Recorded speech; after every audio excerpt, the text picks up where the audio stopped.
Hey, what's up, y'all? This is Rodney, and I'm back, and I actually have a few extra minutes. Girl, didn't I tell y'all I wasn't going out? Didn't I tell y'all in my last video that I'm not going out tonight? I'm staying in, girl. We're going to some restaurant called Melba's. I think it's supposed to be like a soul food restaurant. Last night we went to Red Rooster. Girl, I'm gonna talk about New York in another video. Anyways, so speaking of New York, speaking of Miss NYC, girl, you know Wendy Williams, girl. They say Nick Cannon is supposed to, well, they're saying that Nick Cannon may take over Wendy Williams' time slot. You know that Wendy has pushed her show back, 3 times now. I think it had its original date that it was supposed to premiere for season 13 of the Wendy Williams show, I believe. Season 13, they had the original date, and then they pushed it back. Then they pushed it back, and now they pushed it back again, I think, to October the 18th or something like that. I don't know. You know, they say that Nick Cannon's show is already on. I say, is it? But see, I don't keep up with Nick Cannon like that.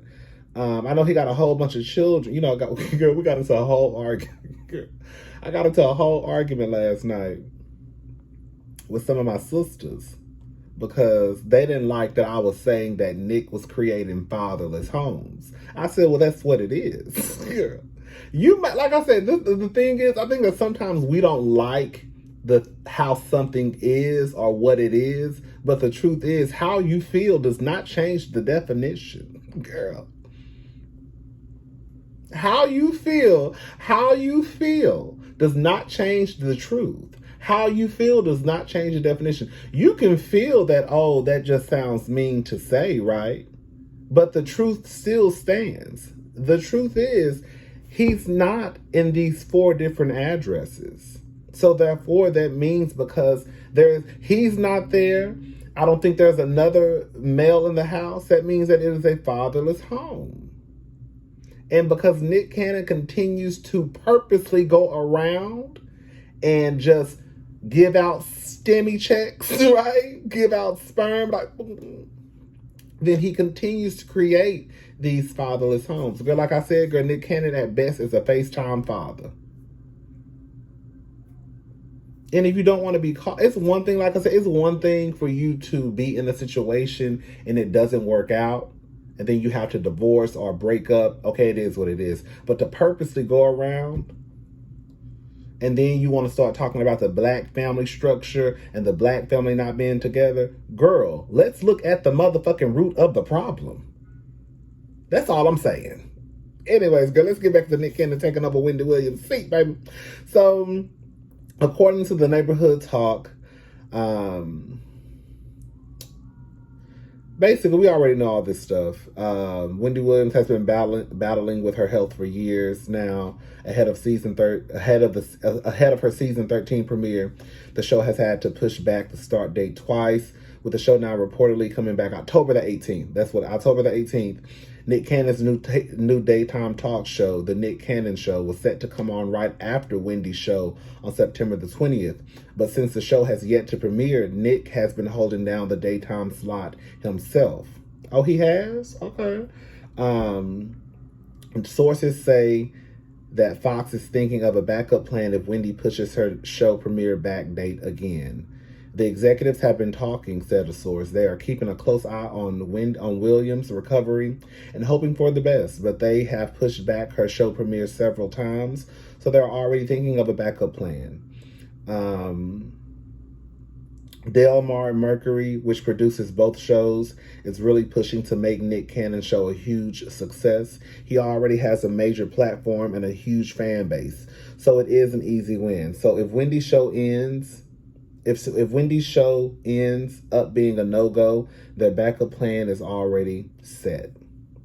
Wendy Williams has been going through a lot, both physically and mentally, but Nick Cannon's show is already seeing great ratings in its first couple weeks debut. Neighbors, would you be here for Nick Cannon? Okay. Girl, I don't keep up with Nick Cannon like that, so shout out to Nick Cannon. Do you think that they would give Wendy's show to Nick? Oh, not Wendy's show, her time slot away? I think that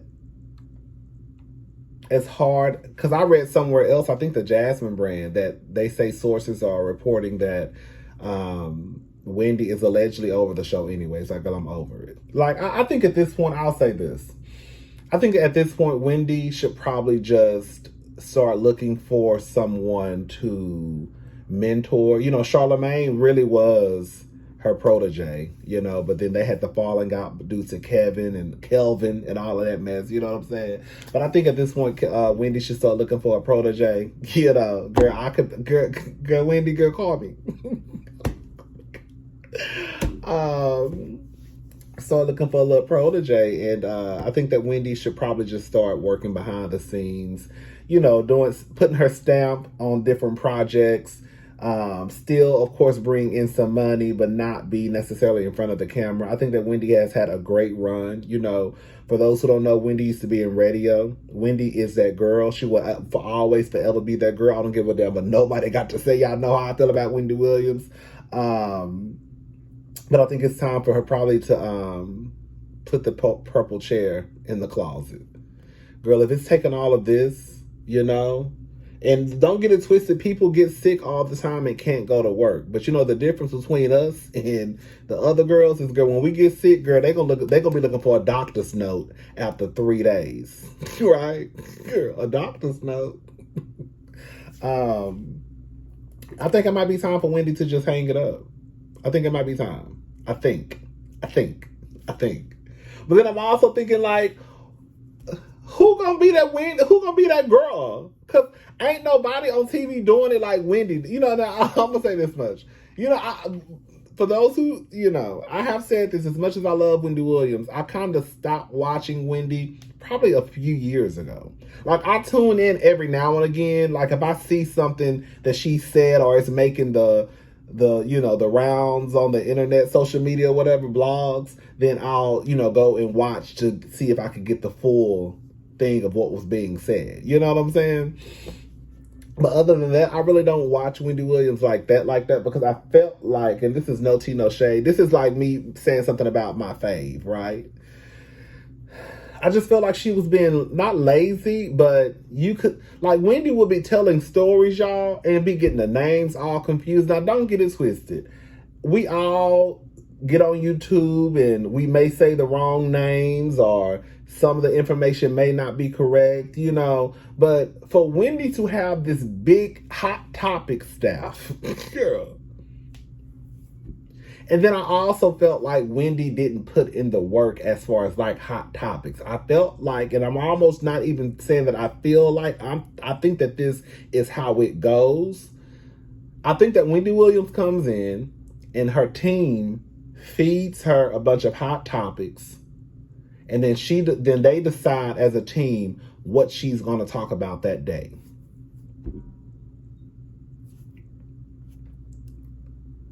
Instead of, I don't think that's not hands-on enough for me.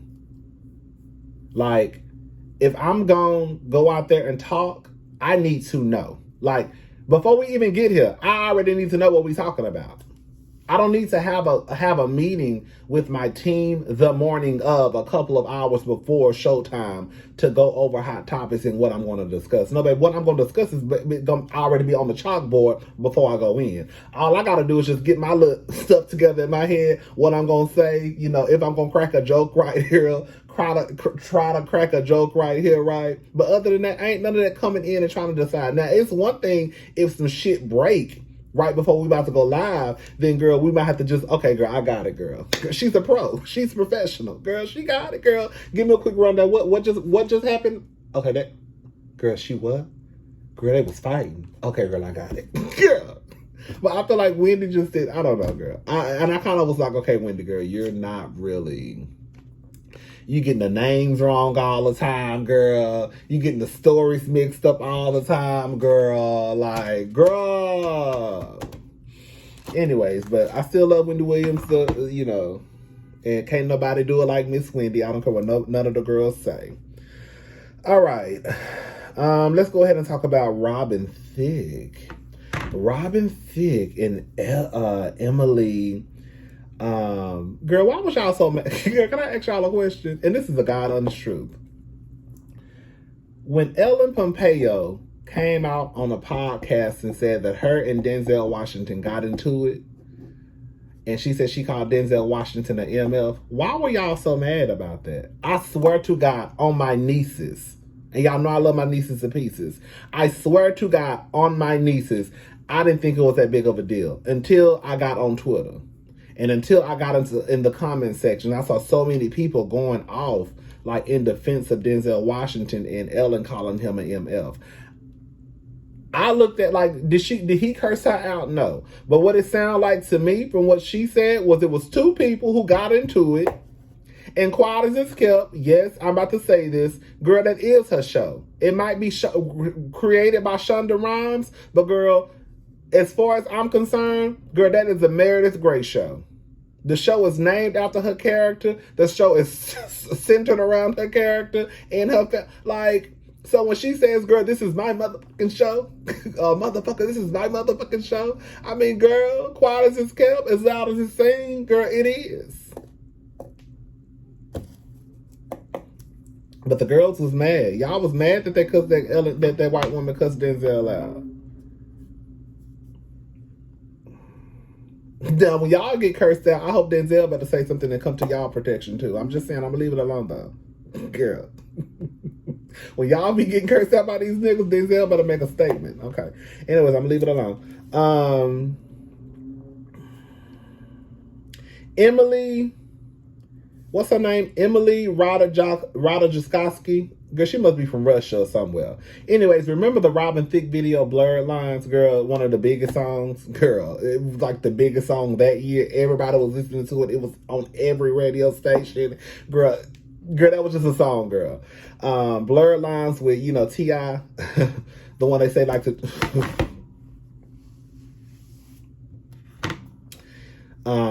T.I. and Pharrell. Anyways, the model, Emily, she says that basically Robin sexually assaulted her on the video shoot that day. This is what she had to say. I don't think I have it right here. All right, according to People. This is according to People, baby. In the excerpt from My Body, published by the Sunday Times, Emily wrote that she initially enjoyed working on the music video, which featured an all-female crew, until she had Thicke 44. Until she and Thicke 44 were, that's how old he is at the time, I guess, I don't know, were alone on set. Suddenly, out of nowhere, I felt the coolness in, what's that? Of a stranger's hands cupping my bare breast from behind, she wrote. I moved away, looking back at Robin. He smiled a goofy grin and stumbled backward, his eyes concealed behind his sunglasses. My head turned to the darkness beyond the set. Honey girl, it sounded like a movie. The director, Diane Martell, voice cracked as she yelled out to me, "Are you okay?" She continued. Martell confirmed Emily's allegations to the Sunday Times. I screamed in my very aggressive Brooklyn voice, "What the fuck are you doing? That's it. The shoot is over," she recalled, adding. Robin sheepishly apologized as if he knew it was wrong without understanding how it might have felt for Emily. She noted that everything had been very sweet and enjoyable until then, and she threatened to shut down production. But when she checked on Emily, the model was very professional and said we could go on. Emily wrote that she was desperate to minimize the weight of the situation. I pushed my chin forward and shrugged, avoiding eye contact, feeling the heat of humiliation pump through my body. She noted I didn't react, not really. Hold up. I cut out the last part. Not like I should have. I think that's what she said. God, I believe it. I know I saw a lot of people saying, well, that was the video. Actually, it wasn't. I actually just watched the video before I even came and made this video. But it really was a whole bunch of just prancing around. It wasn't nothing too sexual. Yes, the girl did have her top off. in one scene. But girl, we're not gonna act like, because at first, I'm not gonna lie, I'm gonna be honest. At first I was like, girl, I said the same thing in my head. That's why I had to go back and watch the video. Girl, that was a video. The video was a sexual video, girl. Y'all was all that was grabbing people titties and all that. Girl, it actually, I don't know where that came from. So that's why you have to go, that's why it's important to go and do your own research. Because if you go by what the majority of people say online, girl, you could start to believe it. So when I went and watched the video, girl, that was not the video. The video I saw was just, it was a black girl, I think 2 white girls prancing around, T.I. dancing, whatever he was doing, Pharrell dancing, Robin drinking, dancing. It wasn't anything too sexual, right? It wasn't anything to the point where, girl, you should have been grabbing her titties. Now, for some reason in my head, I had that it was like a sex video. That's why I was like, if it's a sex video, then maybe. And then I kind of, but no, he did it. He was wrong. Girl, I believe it.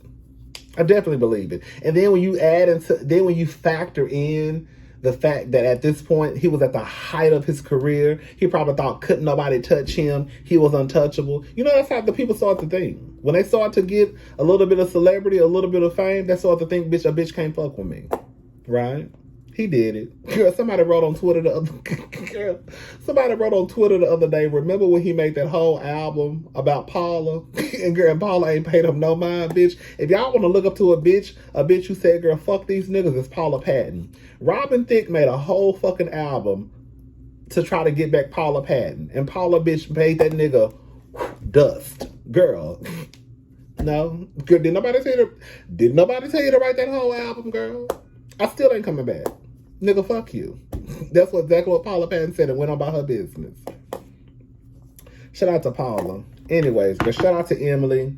Every time some stuff like this happens, the first thing people ask is, girl, why she wait so long? Girl, at the end of the day, it really don't even matter because, girl, look at Jennifer Huff. The man who Nikki married, the one who he violated, the one who he stole from, right? She went to the people the same day, the cops the same day, and y'all still calling her a liar. So, girl, if you go to the cops the same day, or you bring it up 10 years later, the people gonna still say you lying. Because let's keep it all the way 100. The people don't care about sexual assault. Y'all just don't. Y'all don't. Y'all try to act like y'all do, but y'all don't. Y'all don't. Y'all don't care if it happened to little girls, because if it's a little girl, y'all gonna say the little bitch was being fast. If it's a grown woman, then it's, oh, well, girl, you shouldn't have had on what you had on. Oh, girl, why was you down? Right. Anyways, girl, shout out to Oprah Winfrey. Oprah Winfrey said she got about 3 close friends. I said, bitch, I know that's right. According to the Jasmine brand, the media mogul explained in a recent interview why she only has 3 close friends. She did a interview with what's her name, Hoda Kotb. You remember? She was on the show with Kathy Lee. Is that her name? Basically, her close friends are Maria Shriver, of course, Gayle King, and Bob Green.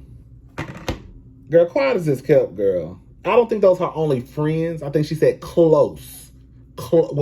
Like, I think sometimes people don't understand. Like, it's a difference between being close with someone and like, oh yeah, that's my friend. But girl, like my sister, my Judy, that's a difference. And I think a lot of girls I think a lot of people don't get that. Now, even if I look on Instagram right now, girl, I can see a group of 20 people going out on friends trips, and girl, they sworn up and down, girl, we all best friends, we love each other. Girl, y'all fucking liars. girl.